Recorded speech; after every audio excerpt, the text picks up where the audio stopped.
रहमानुर्रहीम। आज हम डिस्कस करेंगे influences for population proportions. Normally ये जो रिसर्च पॉपुलेशन प्रोपोर्शन की होती है इसमें अक्सर पॉलिटिकल सर्वे वगैरह हम देखते हैं ना, जिसमें कहा जाता है कि भाई इमरान खान की मकबूलियत इतनी बढ़ गई, इतने % लोगों ने कहा कि इमरान खान बहुत अच्छे हैं, इतना % लोगों ने कहा नवाज़ शरीफ अच्छे हैं, इतने % लोगों ने कहा कि जरदारी अच्छे हैं, इतने % लोगों ने कहा कि फ़लाँ पार्टी जो है ना वो बेहतर परफॉर्म कर रही है। इस किस्म के जो सर्वे होते हैं वो पॉपुलेशन प्रोपोर्शन के अंदर आते हैं। ठीक, एक तरह से ये जो कैटेगरी में फ़ॉल करता है ये नॉमिनल कैटेगरी में फ़ॉल करता है, लेकिन इसके पीछे जो डिस्ट्रीब्यूशन फॉलो होती है वो जेड डिस्ट्रीब्यूशन फॉलो होती है। उसका रीज़न ये है कि ये ज़्यादातर जो है वो लार्जर सैम्पल्स के ऊपर काम इसमें हो रहा होता है। तो आए डिस्कस करते हैं इसको। ठीक, अब देखें क्वेश्चन नंबर 1 के अंदर जो है हमें डेटा गिवन है in each of the parts A to F जो है ना हमें we have given the number of successes and sample size for a simple random sample for a population. Number of successes का मतलब ये है कि इसमें देखो होता ये है, पॉपुलेशन प्रोपोर्शन में होता ये है कि सपोज़ हम 100 लोगों से राय लेते हैं, हम पूछते हैं 100 लोगों से। सपोज़ हमने पूछा कि भाई जो है ना इमरान खान की हुकूमत कैसी है। ठीक है, तो उसमें से सपोज़ 55 बंदों ने कहा कि अच्छी है और 45 बंदों ने कहा कि जो है ना वो अच्छी नहीं है। तो ये 55 बंदे जो हैं जिन्होंने कहा कि इमरान खान की हुकूमत अच्छी है वो बेसिकली नंबर ऑफ़ सक्सेसेस हैं। 55 बंदे जो टोटल सैम्पल साइज़ में जो 55 बंदे हैं ये नंबर ऑफ़ सक्सेसेस हैं, जिसको हम यहाँ एक्स से डिनोट करते हैं।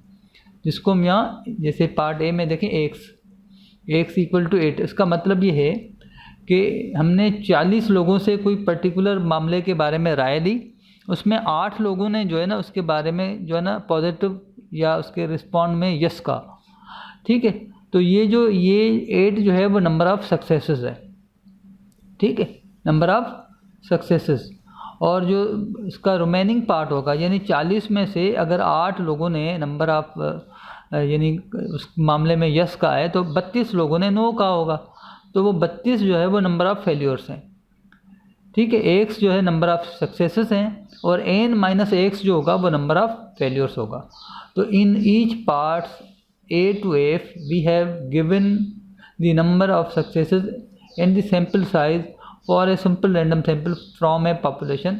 इन each case do the following task, determine the sample proportion. सबसे पहला काम हमें ये करना है कि सैम्पल प्रोपोर्शन डिटरमिन करना है, यानी कितने % लोगों ने जो है ना उस पर्टिकुलर चीज़ के बारे में पॉजिटिव राय दी है।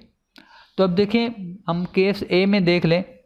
ए में जो है ना 8 लोग, x इक्वल टू 8 का मतलब ये है कि ये नंबर ऑफ़ सक्सेसेस हैं। 8 लोगों ने उसके बारे में पॉजिटिव राय दी है आउट ऑफ 40।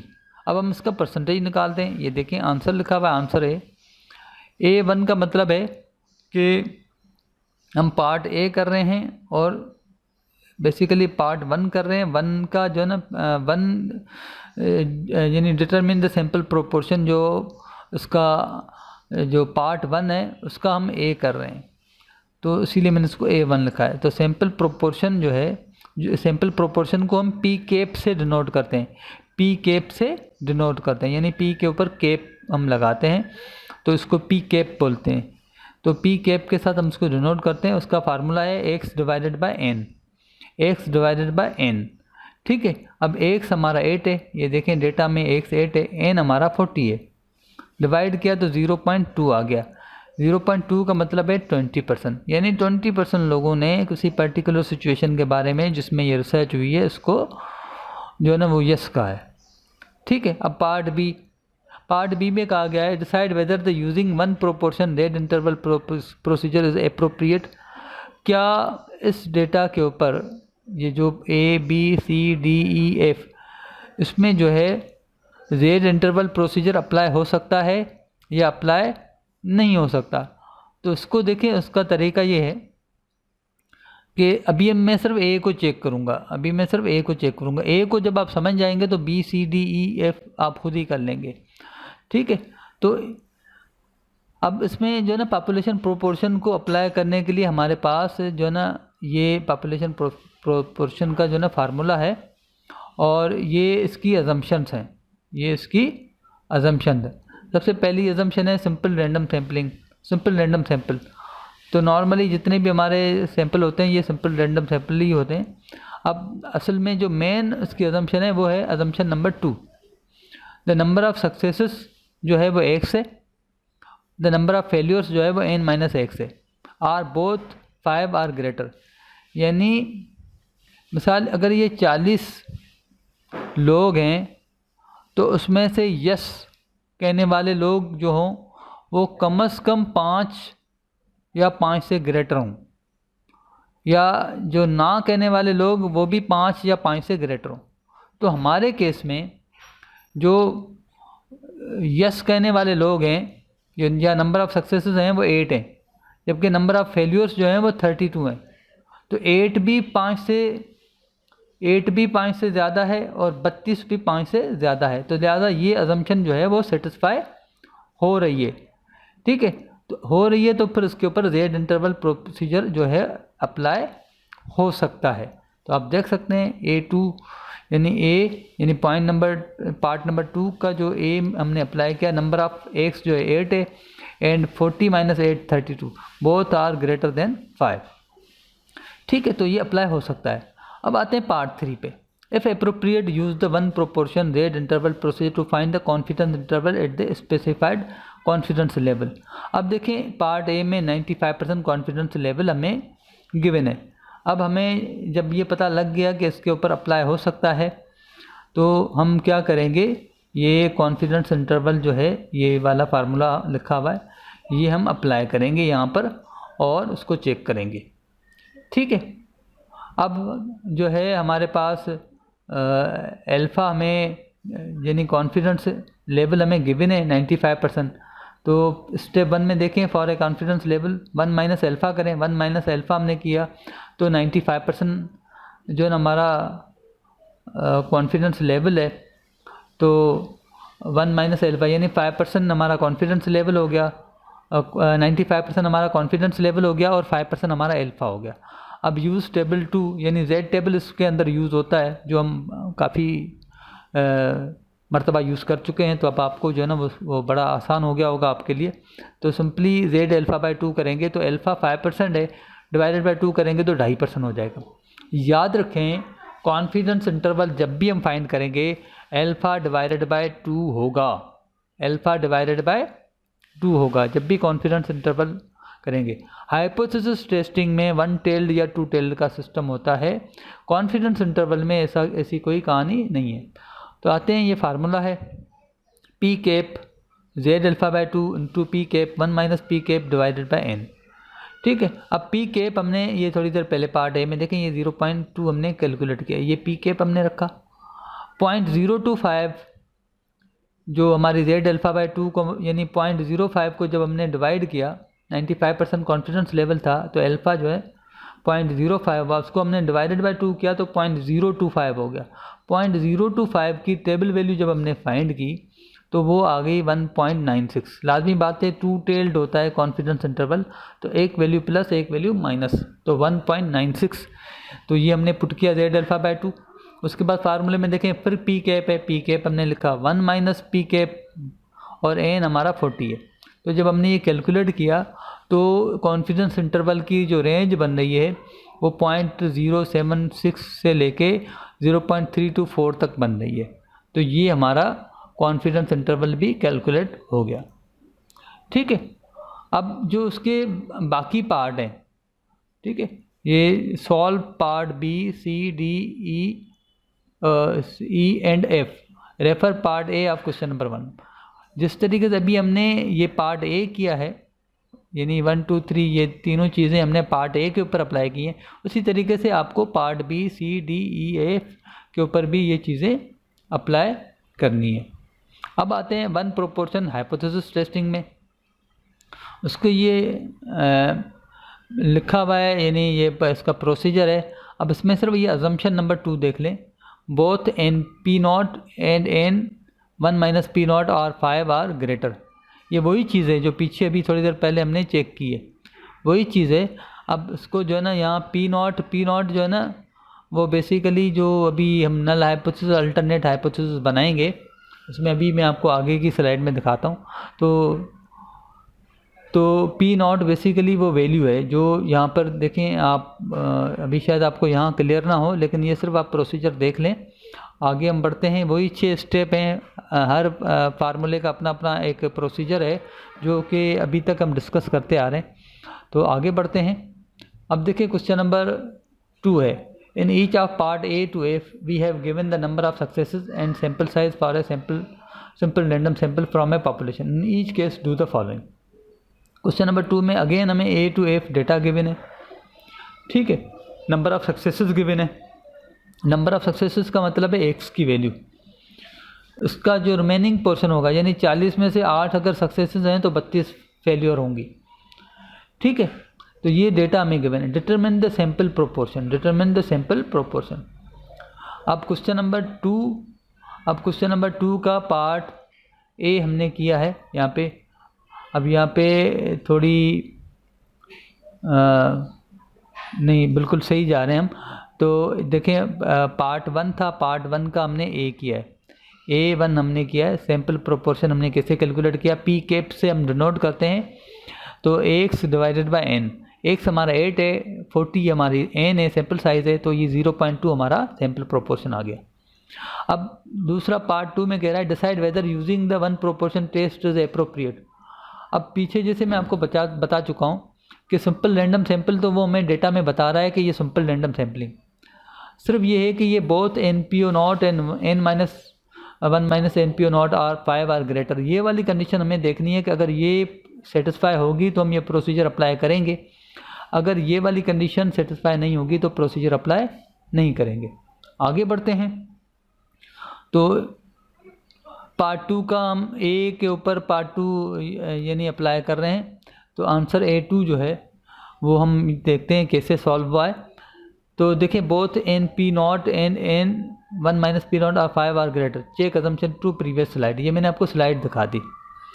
अब देखें हमारे पास जो है पी नॉट जो है, जैसे ये नल हाइपोथेसिस देख लें, ये नल हाइपोथेसिस बना हुआ है, ये देखो ये सैंपल प्रोपोर्शन है, ये 0.2 ये सैंपल प्रोपोर्शन है, ठीक है। ये पॉपुलेशन प्रोपोर्शन है, ये पॉपुलेशन प्रोपोर्शन है। जैसे हम कहते थे ना जो है म्यू इक्वल टू 18, यानी अगर उर्दू यूनिवर्सिटी में BBA 1 में फर्स्ट सेमेस्टर में जितने भी स्टूडेंट्स पढ़ रहे हैं वो 18 साल के हैं, तो वो जो म्यू हमने बनाया था वो म्यू हमने अपने एक्सपीरियंस के बुनियाद पे बनाया था, ठीक है। तो यहाँ पर भी प्रोपोर्शन जो ये proportion p naught equal to 0.3 बना हुआ है, ये एक्सपीरियंस के बुनियाद पे बना हुआ है कि हम कोई पर्टिकुलर क्लेम को चेक कर रहे हैं और हम कह रहे हैं कि इमरान खान को 30% लोग जो है ना वो पसंद करते हैं, 30% लोग पसंद करते हैं, मिसाल के तौर पर समझाने के लिए बता रहा हूँ। तो ये पी नॉट इक्वल टू 0.3 ये क्लेम किया गया है, उस क्लेम को फिर 40 लोगों से डेटा लेके उस क्लेम को फिर चेक किया गया है कि आया ये क्लेम जो है वो दुरुस्त है या नहीं, ठीक है। तो उर्दू यूनिवर्सिटी के फर्स्ट सेमेस्टर के स्टूडेंट का जो म्यू इक्वल टू 18 हमने बनाया था, वो जो क्लेम था वो क्लेम भी किसी बुनियाद पे हुआ था, उसके लिए फिर x बार हमने अलग से कैलकुलेट किया था। तो यहाँ पर जो पी नॉट है या सिंपल पी कह लें या पी नॉट कह लें, ये बेसिकली पॉपुलेशन का है। जैसे वहाँ हम पॉपुलेशन के लिए म्यू यूज़ करते थे मीन के अंदर, और सैम्पल मीन के लिए x बार यूज़ करते थे। यहाँ सैम्पल प्रोपोर्शन के लिए पी कैप यूज़ होता है और पॉपुलेशन प्रोपोर्शन के लिए पी नॉट यूज़ होता है। तो यहाँ पी नॉट अगर हम मीन के हिसाब से देखें तो ये मीन में हम यहाँ पे म्यू लिखते थे और यहाँ पे हम x बार लिखते थे। प्रोपोर्शन के नोटेशन अपने हैं, तो पॉपुलेशन प्रोपोर्शन के लिए जो है पी नॉट या पी, और सैंपल के लिए पी कैप यूज़ होता है। तो ये जो 0.2 है ये सैंपल डेटा का 0.2 है। ये जो अजम्पशन चेक की जाएगी ये पॉपुलेशन क्लेम के हिसाब से चेक की जाएगी। अब पॉपुलेशन क्लेम जो है वो है 0.3। अब 0.3 को जब हमने 40 सैंपल साइज़ के साथ मल्टीप्लाई किया तो हमारे पास आंसर आ गया 12। अब 12 देखें, 12 जो है 5 से ग्रेटर है। उसके बाद n 1 माइनस पी नॉट यानी 41 माइनस 0.3 हमने किया तो उसका आंसर आ गया 28। ठीक है, तो एक का आंसर 12 आ गया, एक का, ये दोनों जो है 5 से ग्रेटर हैं। Both n p naught and n 1 minus p naught और 12 and 20 respectively which are greater than 5, so we can apply one proportion z test. तो उसके अंदर जो है जी टेस्ट अप्लाई हो सकता है। अब आप यहाँ पे देख लें पार्ट ए में एक्स हमारा 8 है, एन हमारा 40 है, पी नॉट जो क्लेम किया गया है 0.3 है और अल्टरनेट हाइपोथेसिस है वो लेस देन 0.3 है, अल्फा 10% है, वन टेल्ड है, लेफ्ट टेल्ड है।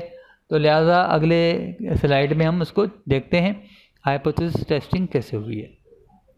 ठीक है, पार्ट 2 ऊपर वाले पार्ट हम कर चुके हैं। अब तीसरे पार्ट की तरफ आ रहे हैं। डेटा ये यहाँ पे हमने अगेन रिपीट कर दिया है, लेकिन वो पीछे मैं आपको डेटा दिखा चुका हूँ। तो ये हमारा नल यानी ये हमारा एक से नंबर ऑफ सक्सेसेस हैं, ये एन है 40 है और ये पी नॉट है। ठीक है, 6 स्टेप जो हैं वो फॉलो कर रहे हैं जो पीछे हमें दिए हुए हैं।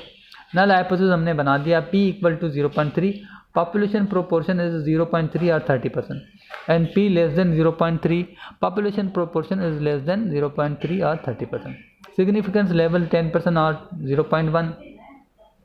जेड टेस्ट प्रोसीजर जो था वो ये था कि p cap minus p naught divided by p naught 1 minus p naught divided by n square root. अब p कैप हमारा 0.2 था जो पीछे हमने कैलकुलेट किया था पार्ट ए में, और पी नॉट जो है वो हमारा 0.3 है, ये जो आपको नज़र आ रहा है। उसके बाद पी नॉट अगेन फार्मूले में आप देख लें, फिर 1 minus p naught 1 minus p naught ये हमने किया है, divided by n 40 square root लिया, यानी ये सारी कैलकुलेट की तो आंसर आ गया हमारे पास 1 माइनस का 1.38। ठीक है, ये टेस्ट स्टेटिस्टिक की वैल्यू हमारे पास आ गई। उसके बाद we find table value at 10% level, table value is -1.285। Table value देखें 10% अल्फ़ा है यानी 0.1 को जब हमने यहाँ टेबल में फाइंड किया तो देखें यहाँ पर 0.1 एग्जैक्ट तो नहीं आ रहा, लेकिन ये आप देख सकते हैं 0.0985 और 0.1003 ये दो वैल्यूज़ नज़र आ रही हैं और ये -1.2 की रो में नज़र आ रही हैं, ये यहाँ पे आप देख सकते हैं।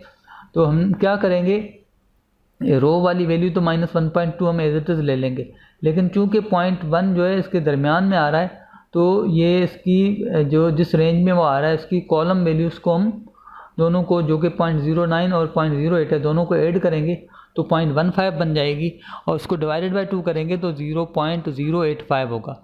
0.085 को -1.2 में जब हमने ऐड किया तो टेबल वैल्यू हमारे पास बन गई -1.285। ठीक है, तो ये हमारी टेबल वैल्यू है। ठीक है, अब हमने टेबल वैल्यू को देखें यहाँ रखा है -1.285, चूँकि ये लेफ्ट टेल्ड है तो लेफ्ट टेल्ड इस टेबल वैल्यू के लेफ्ट ये जितना एरिया है ये सारे का सारा रिजेक्शन रीजन है, यहाँ तक भले कितना भी आगे चले जाएं, लेकिन ये पूरा एरिया ये एक्सेप्टेंस रीजन है। तो हम देख सकते हैं कि -1.38 जो है वो अगर देखें ये देखो 0 है, 0 से इस तरफ अगर हम आएंगे तो -1 आएगा, फिर -1.2 आएगा। ठीक है, उसके बाद -1.38 आएगा, यानी -1.38 जो टेस्ट स्टेटिस्टिक की वैल्यू है वो -1.2 के इस तरफ आएगी, यहाँ पर आएगी, क्योंकि देखो हम यहाँ से जब चलना शुरू करेंगे तो -1 -1.2 और फिर -1.3 यानी बाद में आएगा, टेबल वैल्यू के बाद में आएगा। So the value of test statistic is -1.38 which falls in rejection region, so we reject null hypothesis। ठीक है, तो ये null hypothesis रिजेक्ट हो गया, यानी ये वाला स्टेटमेंट रिजेक्ट हो गया। Population proportion is less than 0.3, यानी हमने जो क्लेम किया था कि लोग जो है ना 30% उस बंदे को लाइक कर रहे हैं, जो कि हाइपोथेसिस क्लेम हो गया, लोग जो उसको लाइक कर रहे हैं उसका परसेंटेज 30 से कम है। ठीक है, तो ये हमारा क्वेश्चन नंबर 2 सॉल्व हो गया।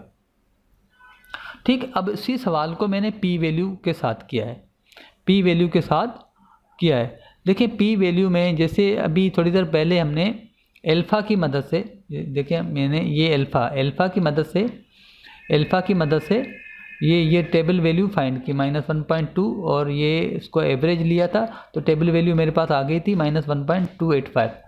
लेकिन यहाँ पर हम क्या करेंगे, पी वैल्यू के अंदर हम जो टेस्ट स्टैटिस्टिक को हम टेबल वैल्यू अज्यूम करेंगे, ठीक है, और उसकी टेस्ट स्टैटिस्टिक की मदद से अंदर वाला एरिया फाइंड करेंगे, और अंदर वाला जो एरिया होगा उसको हम कहते हैं पी वैल्यू, ठीक है। तो आप देख सकते हैं टेस्ट स्टैटिस्टिक की वैल्यू है -1.38, तो मैं चला गया -1.3 में, और -1.3 और 0.08 ये मैंने देखा उसके सामने जो वैल्यू आ रही है वो आ रही है 0.0838, यानी 8.38%, ठीक है, 8.38%। तो ये हमारे पास जो है ये जो एरिया आ रहा है ये बेसिकली पी वैल्यू है। याद रखें जब हमारे पास माइनस वैल्यू होती है तो माइनस वैल्यू की मदद से जो भी एरिया आता है वही पी वैल्यू होती है, लेकिन अगर ये वैल्यू पॉजिटिव होती, ये +1.38 होता, तो जो भी एरिया आता, जैसे यहाँ पे कोई एरिया आता, उस एरिया को हम 1 से माइनस कर देते तो उसका जो आंसर आता तो वो पी वैल्यू कहलाता। क्योंकि ये माइनस है तो माइनस का जो भी एरिया होता है वो पी वैल्यू कहलाता है। अब पी वैल्यू का जो डिसीजन रूल है वो ये है कि इफ़ द पी वैल्यू जो है less than alpha reject null hypothesis, p value अगर अल्फ़ा से छोटी है या अल्फ़ा के बराबर है रिजेक्ट नल हाइपोथेसिस। अब पी वैल्यू हमारी है 8.38% और अल्फ़ा हमारा है 10%, तो हमारा नल हाइपोथेसिस क्या हो जाएगा, रिजेक्ट हो जाएगा। यहाँ पे हमारा नल हाइपोथेसिस रिजेक्ट हो जाएगा। तो population proportion is less than 0.3 और 30%। तो देखें डिसीजन दोनों सूरतों में सेम आएगा। अगर यहाँ पे नल हाइपोथेसिस रिजेक्ट हुआ है तो पी वैल्यू में भी रिजेक्ट होगा, ठीक है। तो ये दो अप्रोचेज़ हैं। ये जो अप्रोच है जो हमने ये की है, जो टेबल की मदद से जो हम ये डायग्राम बना के करते हैं, ये क्रिटिकल वैल्यू अप्रोच कहलाती है और ये पी वैल्यू अप्रोच कहलाती है। ये दोनों अप्रोचेज़ आपको आनी चाहिए, ठीक है। पी वैल्यू अप्रोच ज़्यादा अच्छी समझी जाती है क्योंकि आगे चल के जब आप सॉफ्टवेयर पे आएंगे तो वहाँ पे आपको पी वैल्यू ज़्यादा आसान लगेगी as compare to critical value approach, क्योंकि पी वैल्यू अप्रोच इस सेंस में आसान होती है कि पी वैल्यू का रिज़ल्ट सॉफ्टवेयर ऑटोमेटिक जनरेट करके देता है, ठीक है। तो उसमें फिर आपको सिंपली अल्फ़ा से उसको कंपेयर करना होता है, जो कि नॉर्मली 5% होता है या 10% होता है। तो उसमें आपको टेबल के तरफ जाने की ज़रूरत नहीं होती, जबकि क्रिटिकल वैल्यू अप्रोच में आपको बार बार टेबल वैल्यू फाइंड करने की ज़रूरत होती है। तो ये हमने सॉल्व कर लिया। अब इसी तरीके से आप part B, C, D, E and F करेंगे और उसके लिए आप क्वेश्चन नंबर 2 का पार्ट ए जो अभी हमने सॉल्व किया इसको रेफ़र करेंगे। अब 2 पॉपुलेशन प्रोपोर्शन पे आ रहे हैं। 2 पॉपुलेशन प्रोपोर्शन का ये फार्मूला है, ठीक है। उसके अजम्पशन ये देख लें, 1-2 अजम्पशन तो ठीक है, ये तो नॉर्मली हो जाती हैं। अजम्पशन नंबर 3 इम्पॉर्टेंट है। x1 यानी पहला सैंपल का जो नंबर ऑफ़ सक्सेसेस हैं, और n1 - x1 यानी पहले सैंपल की जो नंबर ऑफ़ फेल्योर्स हैं, यानी x1 पहले सैंपल की नंबर ऑफ़ सक्सेसेस, यानी हम 2 सैंपल ले रहे हैं। हम कह रहे हैं कि जो है नवाज़ शरीफ की और इमरान खान की जो है वो मकबूलियत बराबर है। तो हमने पहले केस में जो है ना 40 लोगों से जो है वो नवाज़ शरीफ के बारे में पूछते हैं, तो कितने लोगों ने नवाज़ शरीफ को लाइक किया वो x1 होगा, और कितने लोगों ने डिसलाइक किया वो n1 - x1 होगा। तो ये जो है पहले सैंपल का नंबर ऑफ़ सक्सेसेस और पहले सैंपल का नंबर ऑफ़ फेलियर। उसके बाद फिर हम दूसरे सैंपल की तरफ गए, उसमें हमने देखा कि इमरान खान को कितने लोग लाइक करते हैं, तो जितने लोग इमरान खान को यस में जवाब दिया वो x2 हो गया, और जितने लोगों ने नो में दिया वो n2 - x2 हो गया। तो ये पहले सैंपल का नंबर ऑफ़ सक्सेस और पहले केस का नंबर ऑफ़ फेलियर, ये और दूसरे केस का नंबर ऑफ़ सक्सेस और दूसरे केस का नंबर ऑफ़ फेलियर, ये चारों जो है 5 या 5 से ग्रेटर होने चाहिए। तो अभी ये आगे मैं आपको करके दिखाता हूँ तो आपको वहाँ मज़ीद क्लियर होगा। क्वेश्चन नंबर 3 ज़रा देख लें। In each of part A to F we have provided the number of success and sample sizes for independent simple random samples from 2 population proportion. In each case do the following. सबसे पहले number determine the sample proportion, sample proportion हमें जो है वो determine करना है। तो हम बारी बारी करते जाते हैं। तो ये हमारा जो है पार्ट ए है। पहले सिर्फ मैं आपको ए करके दिखा रहा हूँ। ए का डेटा हमारे सामने है। x1 10 है, n1 20 है, x2 18 है, n2 30 है। लेफ्ट टेल्ड 10% जो है अल्फ़ा है। ये हाइपोथेसिस टेस्टिंग का डेटा है और ये 80% कॉन्फिडेंस इंटरवल का डेटा है। तो ये हम जो है ना पार्ट ए पहले करेंगे। तो पार्ट ए के ऊपर सबसे पहले नंबर 1 वाला पॉइंट सैम्पल प्रोपोर्शन कैलकुलेट करते हैं। ठीक है, कैसे करेंगे? सैम्पल प्रोपोर्शन देखें, पहला सैम्पल है 10, x1 हमारा नंबर ऑफ सक्सेसेस 10 है और n1 20 है। 10 डिवाइडेड बाय 20, 10 डिवाइडेड बाय 20 तो 0.5 आ गया। उसके बाद जो दूसरा सैम्पल है x2 है वो 18 है और n2 जो है वो 30 है। x2 18, n2 30, उसका आंसर आ गया सैम्पल प्रोपोर्शन का 0.6। तो ये हमने पार्ट ए कर लिया। अब पार्ट ए 1 कर लिया। अब पार्ट 2 में कह रहा है decide whether the using two proportion that is appropriate, so also do part C and D. अगर इसके ऊपर अजम्पशंस जो ये पीछे हमने ये अजम्पशन पढ़ी हैं, ये वाली, इसमें 2 वाली अजम्पशन तो नॉर्मली होती हैं, तीसरे वाली इंपॉर्टेंट अजम्पशन है। ये अगर उसके अंदर हैं तो आप स्टेप 3 और 4 करें, अगर ना हो तो यहीं पे ही स्टॉप कर दें। ठीक है, तो हम चेक करते हैं। ये 2 है और हम ए के ऊपर अप्लाई करते हैं। A2 जो है तो A2 हम अप्लाई करेंगे। Check assumption 3 in previous slide of hypothesis testing procedure of 2 proportion. अभी मैं आपको अजम्पशन 3 थोड़ी देर पहले दिखा चुका हूँ पिछली स्लाइड में, उसी का ही यहाँ पे हवाला दिया गया है कि उसको चेक करें, जो कि थी x1 n1 minus x1, x2 n2 minus x2 और 5 आर ग्रेटर। अब देखें x1 10 था, x1 हमारा 10 है जो कि 5 से ग्रेटर है। फिर n1 माइनस x1, n1 से यानी जो सैम्पल साइज़ 1 था उसमें से हमने नंबर ऑफ़ सक्सेस जो है सैम्पल 1 के माइनस किए, तो वो भी इत्तेफाक से 10 आ रहा है। तो x1 भी 10 है, n1 माइनस x1 भी हमारा 10 है, यानी दोनों 5 से ऊपर है। इसी तरीके से x2 हमारा 18 है, x2 आप देख सकते हैं ये हमारा 18 है और n2 माइनस x2 यानी n2 हमारा 30 है, उसमें से x2 माइनस किया 18, तो ये आंसर 12 आ रहा है। यानी x1 हमारा 10 आ रहा है, n1 माइनस x1 भी 10 आ रहा है, x2 हमारा 18 आ रहा है और n2 माइनस x2 जो है हमारा 12 आ रहा है। यानी 10, 10, 18 और 12 हमारे रिजल्ट आ रहे हैं। ये सारे 5 से ग्रेटर हैं, तो लिहाजा जो ये प्रोसीजर जो अभी हमने डिस्कस किया था ये अप्लाई हो सकता है। अब आते हैं पार्ट 3 पे। Use the 2 proportion that test to conduct the required hypothesis test. ठीक है, आगे बढ़ते हैं और पार्ट डी में use the 2 proportion that interval procedure to find the specified confidence interval. पहले हमें हाइपोथेसिस टेस्ट का कहा गया है, फिर कॉन्फिडेंस इंटरवल कहा गया है। तो पहले हम हाइपोथेसिस टेस्ट करते हैं, उसके बाद कॉन्फिडेंस इंटरवल करेंगे। ठीक है, क्वेश्चन नंबर 3 हमारा वही जो डेटा है, देखो सिंपल रैंडम सैंपल लिखा हुआ है और ये इंडिपेंडेंट सैंपल हैं। तो ये 2 अजम्पशन जो थी, अगर आप देख लें, independent sample, simple random sample, ये 2 अजम्पशन ऑलरेडी वो हमें बता रहा है प्रूव्ड हैं। बाकी तीसरी अजम्पशन हमने चेक कर ली थी जो कि हम प्रूव हो गई थी, तो अब हम उसको सॉल्व करेंगे। ये पार्ट 3 मैंने दोबारा रिपीट किया है, जेड के लिए हाइपोथेसिस टेस्ट करना है। पार्ट 1 और 2 हम पिछली स्लाइड में कर चुके हैं, 3 में हमें हाइपोथेसिस टेस्ट करना है। तो हम ए को सॉल्व कर रहे हैं, ए के डेटा को यूज़ कर रहे हैं, तो A3 हम सॉल्व कर रहे हैं। वही 6 स्टेप हैं जो हम यूज़ करेंगे। यहाँ पे जो नल हाइपोथेसिस होगा, जैसे 2 पॉपुलेशन मीन के अंदर हमने कहा था μ1 इक्वल टू μ2, 2 स्टैंडर्ड डेविएशन के अंदर हमने कहा था सिग्मा 1 इक्वल टू सिग्मा 2। यहाँ पे हम कहेंगे प्रोपोर्शन 1 इक्वल टू प्रोपोर्शन 2, यानी both population proportion are same equal. और चूँकि ये लेफ्ट टेल्ड है तो ये बनेगा P1 लेस देन P2। ये देख लें, ये लेफ्ट टेल्ड है, लेफ्ट टेल्ड है, तो population proportion 1 is less than population proportion 2। Significance level alpha 10% है, यानी 0.1 है। उसके बाद ये हाइपोथेसिस टेस्टिंग का प्रोसीजर है, ठीक है, जिसमें सैम्पल प्रोपोर्शन P₂ से P₂ माइनस करना है। और उसमें जो आपको नई चीज़ नज़र आ रही है वो नज़र आ रही होगी पी के पी आपको नज़र आ रहा होगा। तो पी के पी जो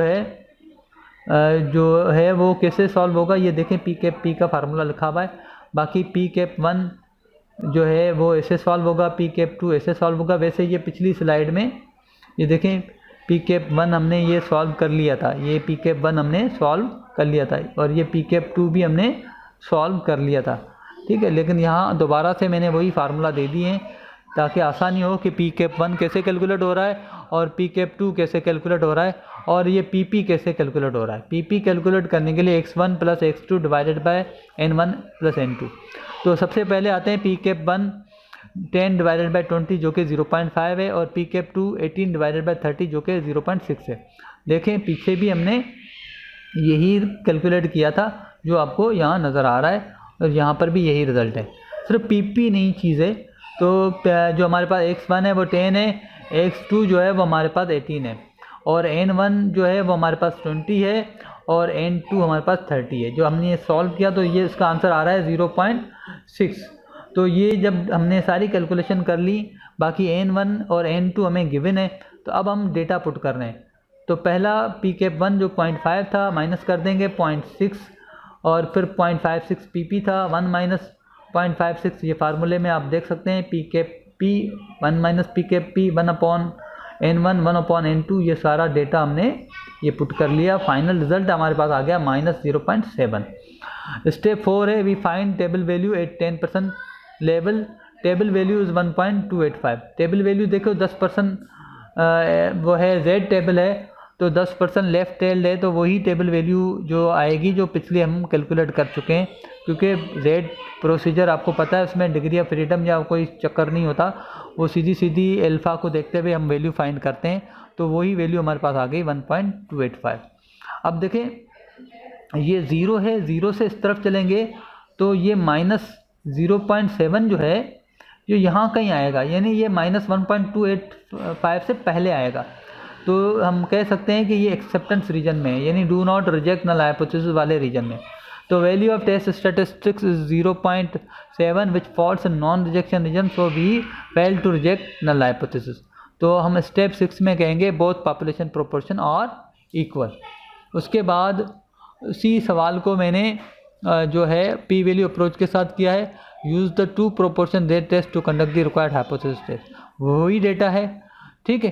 टेस्ट स्टैटिस्टिक -0.7 था, उसको -0.7 में मैंने देखा कि मेरे पास जो पी वैल्यू आ रही है वो 0.2420 आ रही है, पी वैल्यू 0.2420 आ रही है, ठीक है। माइनस वैल्यू है तो लिहाजा जो भी एरिया माइनस वैल्यू के सामने होगा वही पी वैल्यू कहलाएगी। तो पी वैल्यू हमारी 24.20% है जो कि 10% से ग्रेटर है। तो p value greater than alpha, fail to reject null hypothesis.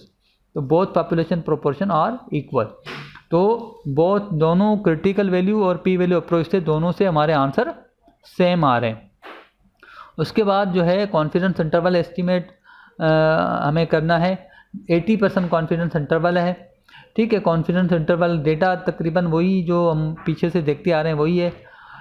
और फिर हम A4 करने जा रहे हैं, फॉलो दी 6 स्टेप। ये गलती से शायद लिखा हुआ है, ये 6 स्टेप इसमें नहीं है, सिंपल ये इंटरवल प्रोसीजर का फार्मूला है। P cap 1 minus p cap 2 plus minus z alpha by 2 multiply by p cap 1 minus p cap 1 plus p cap 2 1 minus p cap 2 divided by n जो भी है। तो पी कैप 1 हमारे पास 0.5 है, P cap 2 0.6 है। Table value जो है 80% confidence interval है तो 20% अल्फ़ा हो गया। कॉन्फिडेंस इंटरवल में अल्फ़ा हमेशा डिवाइडेड बाय 2 होता है, मैं आपको बता चुका हूँ। तो 20% को जब डिवाइडेड बाय 2 किया तो 10% आ गया। 10% की टेबल वैल्यू देखें वही आएगी 1.285।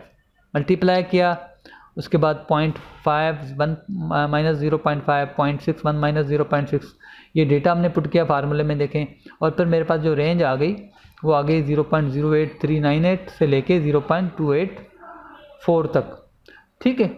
उसके बाद ये पी कैप 1 कैसे कैलकुलेट हुआ है, पी कैप 2 कैसे कैलकुलेट हुआ है, ये पहले भी कैलकुलेट कर चुके हैं, यहाँ पे हम दोबारा दिखा दिया है, ठीक है। तो ये हमारा कॉन्फिडेंस इंटरवल एस्टिमेट हो गया। उसके बाद आपको उसी सवाल के part B C D E and F करने हैं और आपको रेफ़र करना है part A of question number 3 जो अभी हमने किया है। उसके बाद क्वेश्चन नंबर 4, 5, 6, 7 और 8 ये भी आपको इसी तरीके से सॉल्व करने हैं और जिसके लिए आप रेफ़र करेंगे क्वेश्चन नंबर 1 और 2 जो पहले हमने किया था क्वेश्चन नंबर 1 और 2 उसको रेफ़र करते हुए क्वेश्चन नंबर 4, 5, 6, 7, 8 आपको सॉल्व करना है।